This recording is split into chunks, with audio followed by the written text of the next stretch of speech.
Hi everyone. Thanks so much for joining us today for today's career chat. My name is Hannah Landers. I am the Assistant Director of Career Services and Employer Relations here in the Pamplin College of Business. We will be talking about all things offer today. So we're going to talk about navigating that process of receiving offers, accepting, declining, and potentially even negotiating an offer. So this is designed to be a quick workshop, so we'll move through this information pretty quickly. So if you guys could stay on mute and then input any questions you have into the chat, I'm more than happy to answer questions as we move through the workshop. All right, so just jumping into the quick agenda, we're going to talk a little bit about evaluating offers that you receive. We'll talk about asking for an extension. We'll talk about what to do when you get multiple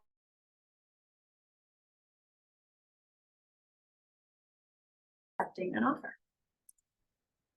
All right, so starting with evaluating your offer, the first and most important thing I always say to students who have an offer on the table is to evaluate holistically. So there are so many different aspects to an offer beyond just the salary. So it's really important to be looking at every different piece of an offer. And we'll of course talk about what those different pieces might be here today.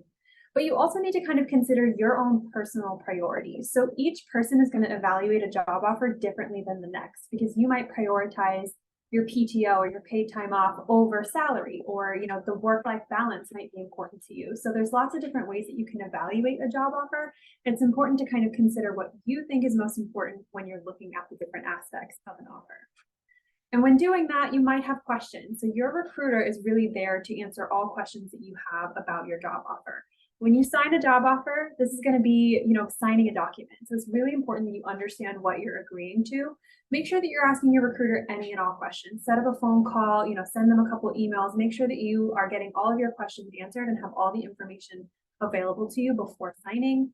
And then, of course, in addition to your recruiter, you can also come talk to your Pamplin Career Services team. We are more than happy to evaluate your offer with you. Sometimes we meet with students to really go through line by line and evaluate. And sometimes we meet with students who just want to bounce ideas off of us and kind of talk through. It's a stressful situation to be kind of thinking about accepting a full-time offer or an internship offer. So we are here to help. We're more than happy to sit down with you. That's our email right there on the slide. And I also have a QR code at the very end for submitting a request for an appointment with our team. So if you want to talk to us, we are more than happy to do so. All right, so some things to consider when evaluating your offer. Number one is, of course, the salary. Now, this is like the number one thing we talk with students about when evaluating an offer. So I know this is kind of where you go initially, but there's some different aspects to the salary. You want to think about, is there a signing bonus? Are they paying for relocation if that applies to you?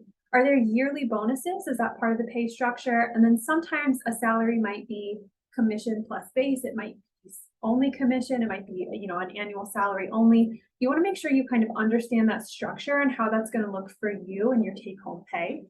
You can also look at some of these different resources that I have listed here to understand where your salary and the monetary value of your offer kind of falls within averages. So Glassdoor is a really good place to start. You can look at averages and reviews for companies specifically. You can also look at a cost of living calculator depending on where you're going to be and what location. NerdWallet has a really great one online, but there's lots.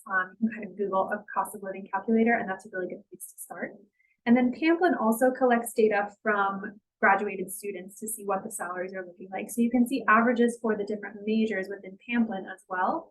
And this is going to help you kind of understand where your salary and the offer falls within these different averages.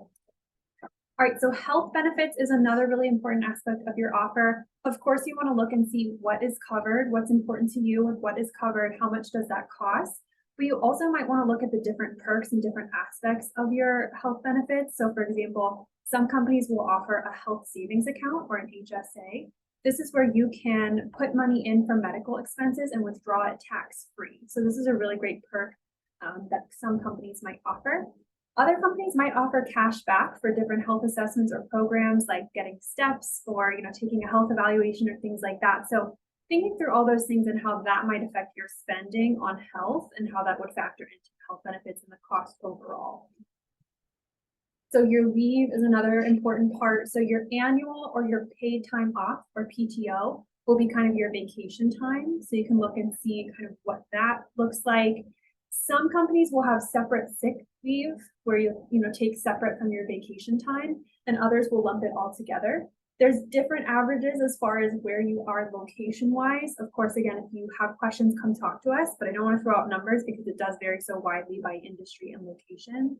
But some other things you might want to look at are holidays. The number of holidays you receive in your company might be different. And then parental might be a future thing for many of you graduating, but something to think about kind of how that works with a company, especially if you want to stay with them for a few years after graduating. Tuition assistance or continued education or funds for professional development. A lot of companies are doing more of this. So if you know that you want to go back to school for another degree, or you know that you want to get certifications and you would like financial assistance to do so, this is something that you want to ask questions about and really understand as part of your company offer. This might not be something that they're offering you right now in the moment, but something they might offer you in the future. Just kind of understand what are the opportunities there, especially if you're interested in getting a degree in the future. Retirement. So retirement is, there's a lot of variation in this. What you want to think about is the monetary value and how that affects the overall offer. So a lot of companies are going to do a 401k, and you can look at the employer match, right? So some companies will offer 100% match up to a certain percentage, and then 50% match up to another percentage. You know, different companies have different structure, but that is money that your company is giving you to put into your retirement. So even though you're not seeing it in your take-home pay, that directly affects the monetary value of your offer. So it's really important to consider that and what kind of structure they have for their retirement. Room for promotion. This is a little bit less tangible. There's no numbers attached to it, but some companies will have programs where, you know, most associates get promoted within 2 years or something like that. They have kind of a program and they can see kind of what your earning potential is in the future. This is going to directly affect how much money you're going to be making in your take-home pay. So again, it kind of all factors into the overall value of your offer. Mentorship and training plans. So a lot of companies will have a very robust training program that you'll take part in that would be anywhere from 2 weeks to maybe 6 months. They might also assign you a mentor. You know, it's going to look different for every company, but you want to understand what that looks like as part of your offer and your starting position, because that directly affects your ability to succeed in the position, your ability to get additional promotions in the future. And then the position description. I know this sounds obvious, but we do talk to a lot of students who kind of forget to think about, is this something I want to do, right? This is 40 hours of your week after you graduate. So you want to, especially if it's full-time, so you want to make sure that you are looking through the job duties and the job tasks and making sure that it aligns with your career goals. And then location and cost of living. So location is important to think about just for lifestyle. You know, are you wanting to be in the city? Are you wanting to be somewhere more rural, close to family, all those different aspects of the offer. And then along with that, thinking about the cost of living. So again, that directly impacts your take-home pay and your potential earnings. Again, I listed that cost of living calculator with NerdWallet, but there are a lot of others online that you can kind of look through and think about your budget and kind of what that would look like if you accepted the offer. All right, and then company culture and work-life balance. So this is something that could be maybe the number of hours that are expected from new associates. It could be something where it is the ability to work remote. I think is the next one that I have on here. But basically, you know, what does that look like for you? Companies will offer different perks. Companies will allow for flexibility. That might be more important to one associate versus the other, but thinking about how that plays into your lifestyle and what that looks like for the position that you're signing on to. And then I have kind of another catch-all other perks. Lots of companies are offering new and different innovative perks for employees. So just make sure you understand everything that they're offering you. All of those things are going to roll into your overall earnings, right? Your health, those things that they're paying for, all of that is going to be factored into the overall value of the offer. So a lot of times when we talk with students, again, they kind of go directly to salary, which is an important aspect of the offer, but there's so many other things to consider when you're looking at the overall value. All right, so we're going to talk a little bit about navigating multiple offers. We know that there are students who end up in this situation within Pamplin, so we want to talk about kind of how to navigate this. So number one, the advice I always give students is to evaluate the offer in front of you. It is virtually impossible to compare your offer to every other unknown offer out there, right? You could say, what if I get something better forever? You could play that game over and over, right? So I always say to kind of think through the different aspects that we talked about on the last slide and consider, is this an offer that I'm happy with, and evaluate it that way. That's going to take the stress a little bit out of this decision, because you could do the back and forth on an unknown number of offers kind of ongoing. Now, if you're in the situation where you have one offer on the table and then you have other offers that you are kind of in the process, so you're interviewing with the company or you're waiting on an offer, the first thing you want to do is understand how you prioritize the offers that you have. So let's say that you have one offer on the table and you have another one coming, but you haven't received it yet.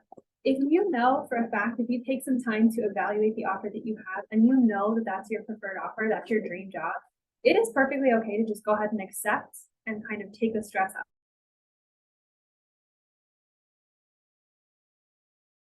Job offer that's kind of coming down the pike is your dream job, then of course you're going to have to make a decision from there. But a lot of times I talk to students who are kind of stressed about the process, and when we really sit down and talk about it, they realize that the offer they have in hand is the one they want, and that makes sense. So just take a moment to kind of assess when you have an offer in your hand. The next thing you can do is ask for an extension on your existing offer. So we'll talk a little bit more about how to do that on the next slide, but essentially it is appropriate to go to your recruiter that you have an offer from and ask for an extension on your deadline. That way you can give yourself a little bit more time. You might even be able to ask for an extension beyond the interview process of the next company, which will allow you to have all offers in hand before you make a decision. The other thing you can do is go to your interviewing company and ask if the decision can be expedited. So you can transparently let them know, you know, I'm very interested in the opportunity that you have, but I currently have another offer on the table with a deadline of whatever date. Is there any way that this decision and this interview process could be expedited? If they're interested in you as a candidate, they might be able to work with you. Sometimes the answer is no, but if they're able to, that will allow you to have all the information on the table before you make a decision. This is always an appropriate ask as long as you go about it kindly and respectfully and professionally. And then of course, I'll probably put this on every slide, come meet with us. This is a complicated process, and we know that. This is probably, again, the first time a lot of you are kind of navigating this full-time offer or internship offer situation. So come talk to us if you have multiple offers and you're not sure exactly how to navigate that. We can help, you know, edit emails or talk through whatever you need to make sure that we can go about this the best way possible. All right, so asking for an extension, we're going to dive into this process a little bit. First thing I want to talk about is why ask. So as I mentioned, if you're in the process with multiple companies, that is an okay time to ask for an extension. It is okay to kind of share that, be as transparent as you'd like, and just let them know that you need an extension. Another reason that you might want to ask for an extension is if you have a deadline that occurs before the career fair. So let's say you're coming in and, you know, from the summer and you have an offer deadline in August and Business Horizons happens in early September. You can ask for an extension through that career fair. Now, they have all the right to say no, right? Because they might want to fill their offers and understand what they need before going into the career fair. But it is okay to ask as long as you go about it respectfully. All right, and then again, if you have a quick turnaround, maybe they gave you an offer deadline of a few days and they're asking you to relocate and you just feel that you need a bit more time to understand if that will work in your life, it's okay to ask. As long as you go about it respectfully, again, make sure that you're being polite, thanking them for their time. It's okay to ask for the extension. All right, how to ask. Number one, communicate with your recruiter in the method that you typically do. So if they've been emailing you, send them an email. If they've been texting, send them a text. That's going to be how they expect to hear from you. So I always recommend starting that way. But I will also say it's important to offer to set up a phone call. It's important to kind of give them a chance to ask you more questions and understand what's going on versus just sending them a quick email and expecting a response. So always offer that additional chance to talk, even if you're communicating via email or text. This is an important one. The tone that you choose to use in this conversation is going to make a difference.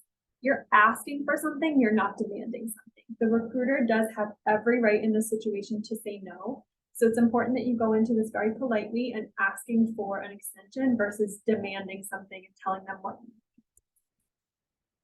Reiterate that you're grateful for the opportunity. I've said this a few times, but the tone is so important. Recruiters are spending a lot of time kind of pursuing candidates. So if they have an offer on the table for you, it's important that you let them know that you're grateful for everything, the interviews, you know, all that time they put into you as a candidate. It goes a long way. You know, we haven't accepted the offer yet. So everything you're doing is kind of still part of that interview process. So just make sure you're being really professional and gracious and understanding that recruiters are, you know, managing a lot of different candidates during these processes. And then have a specific date in mind. We don't want to go to recruiters and say, I need more time. What can you give? Right? You're coming in with a specific reason that you need an extension. So let them know what you're thinking. Just ask for a specific date or a specific timeline when you ask for the extension. They might, counter offer, but that way they have a good understanding of what you're looking for when you go into that conversation. And don't overshare. We have a lot of students who get a little bit nervous in these conversations, which is totally understandable, and start kind of over explaining, well, this is the job I really want, and I'm interviewing with you all. We want to avoid all of that. So if you can just say very professionally, I'm evaluating opportunities. Thank you so much for this offer. I'd love to have an extension. Would it be possible to receive an extension until X and such date? Try to just keep it concise. Professionalism equals conciseness most of the time. So just try to make sure you're not oversharing in this situation. And then I do get a question a lot about what is a reasonable timeline. I have seen a lot of variation in timelines for extensions. I've seen everything from a day to a month. But I will say when you're asking for an extension, I think typically 1 to 2 weeks is reasonable. That's where you're mostly going to see those extensions fall. And if you ask for much more than that, I think it comes off a little bit disrespectful to the company who's waiting on you. So I would stick within that 1 to 2 weeks range if possible. The last thing I'll say is avoid asking for a second extension. So if you go to a company and you say, thank you so much for the offer, can I receive an extension until this date? And then you come back at the end of that and ask for more time, it feels like you're stringing them along, right? It just doesn't, exude a lot of professionalism. So try to make sure you kind of incorporate all the time you need in that first request. If you're unsure of how much time to ask for, if you think you might need more than 2 weeks and you're unsure, come talk to us. But most of the time that will be able to incorporate everything that you have going on. Asking for an extension should not be a case of, I like this offer, but I just kind of want to keep exploring. When we're talking about in the process with multiple companies, you should be asking for an extension because you have an interview on the books and that's a company that you're interested in. So there really shouldn't be too much more time than 2 weeks to be able to finish out another process that you're kind of in the works with. So there shouldn't really be a reason to be asking for a second extension once you have that confirmed. All right, we're going to get into a little bit of negotiation. So negotiation is a challenge for entry-level candidates. I'll just be honest, there's not too much that we can use as an entry-level candidate in order to negotiate. However, we as Career Services want the best for all of our students. So I always say it does not hurt to ask. As long as you go into it respectfully and professionally. I've said it before, I'll say it again, the tone that you use in these conversations makes a big difference. If you go into a conversation with negotiation in mind and you're respectful, you have clear intentions, the worst case scenario is they say no, right? So I always say go for it if you can go about it in a respectful way. If you are interested in negotiating, you will need to have a concrete reason, a concrete data point behind your ask and come prepared with that information when you converse with the recruiter. It's really important that we're not just going to the recruiter and saying, I really would like more money, because that's kind of, a given. Everyone would love to see their offer be a little bit higher, but we need to have a reason why we're going into that conversation and why we're asking something. Couple of things in mind of why this might be. So number one, we've seen previously interning with a company be a viable reason, and we've seen that work for students to get a higher salary. The main reason this might work is if you've gone through trainings, if you have specific certifications for that company or their processes or their systems, that's something that you might be able to use when describing your request for a negotiation. Security clearances is another. If you're someone who previously has a security clearance reason, that can be a long process. So that could be something that you could use in order to negotiate an offer. Certificates or training in role-specific technology. So if you have done training or certificates, which I know a lot of Pamplin students do on your own time, that is different from your coursework. Like your general Pamplin coursework would not work in this situation, but if you've done additional certificates, that may be something that you can use for negotiation. And then research on average salaries. So we talked about, some research that you could do on our evaluating your offer slide. You can look at Pamplin averages, you can look at Glassdoor to look at averages. If you see that your offer is significantly below the average for that company and that position, that may be something to use in your negotiation. You would need to come prepared with those data points and kind of share what you've seen and where you've seen it. But typically that is something that you could use.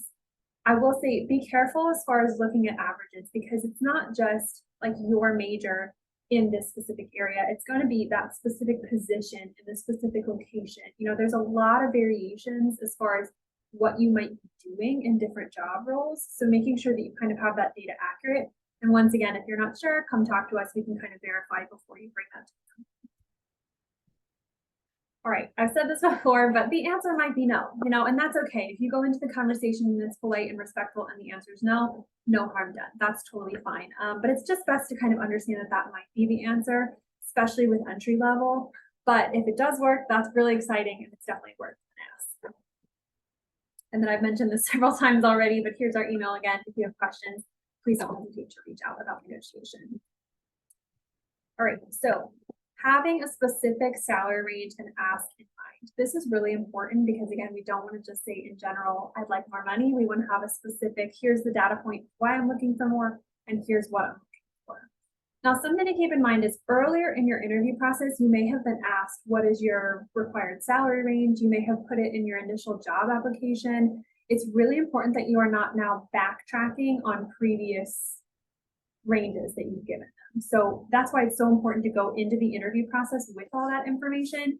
You could also try to bypass that information. You know, earlier, if they're asking you what's your salary range that you have in mind, you could say something like, I'm open to negotiation, you know, I'm open to discussion if the role is the right fit. But just making sure that you're not backtracking on previous numbers that you've given them. You also want to remember that other aspects of your offer besides the salary might be open to negotiation. We have seen students successfully negotiate signing bonuses or relocation expenses. We've also seen students successfully negotiate remote work and kind of the overall schedule. I think that's, you know, more common nowadays. You know, in our post-COVID working arrangements, we see working from home as more of an option. So it's something you could discuss with the company, but just think about the other things that you could have a discussion with the company about. And again, come talk to us if you have questions about what would be the best way to approach that. Again, communicate with the company however you have been communicating with them, similar to when you ask for an extension. If you've been texting with the recruiter, go ahead and text them. If you've been emailing, do the same, but always offer to set up a phone call to make sure that you give them a chance to ask you questions and fully discuss this conversation. I have mentioned this several times. It is so important, but your tone of voice should be polite. And at this point, you have the offer in hand, so you should be very grateful for the opportunity. We don't want to sound like we're holding it hostage. You want to say, you know, thank you so much for this opportunity. Can we please discuss, you know, whatever it may be. So just making sure that you're kind of starting with that before you dive into the negotiation aspect. I have a quick example email. I know that a lot of recruiters, you know, communicate via email, so this is something you could kind of use as a very simple template. Again, we're starting out with I'm very excited, thank you so much, so important. And then telling them a little bit about what you're thinking. So if reviewing the offer, you've been looking over data in similar positions in the area, this student has security clearance, which is a reason that they could try negotiation, and then they give a specific salary range, the X's, you know, whatever that would be for this position, but giving a specific range and then asking to set up a phone call to discuss further. This is kind of a good example of what you would want to use to start that conversation. And then ideally the recruiter would come back either with a counter offer or offer to set up a phone call and discuss with you a little bit further. Okay, so looking at declining an offer, we know that this situation happens. I always like to say, come talk to us first. If declining an offer is right for you, that is totally fine, but we do want to make sure that you have kind of evaluated fully before turning down an offer. Getting an offer is so exciting. So we just want to make sure that you're kind of thinking through, is this the right fit for me? And also as career services, maybe we can understand, you know, what's not working for you with this offer and help you with your search in the future. So just want to make sure we're kind of fully evaluating before we turn down. In some cases, you might have another offer on the table, which is awesome, but just making sure you're kind of looking through all the aspects first. Thank them for their time. This is so crucial, but recruiters put a lot of time into connecting with candidates. So just make sure you let them know that you're really grateful for the interviews, you're grateful for the time they spent talking with you when you turn them down.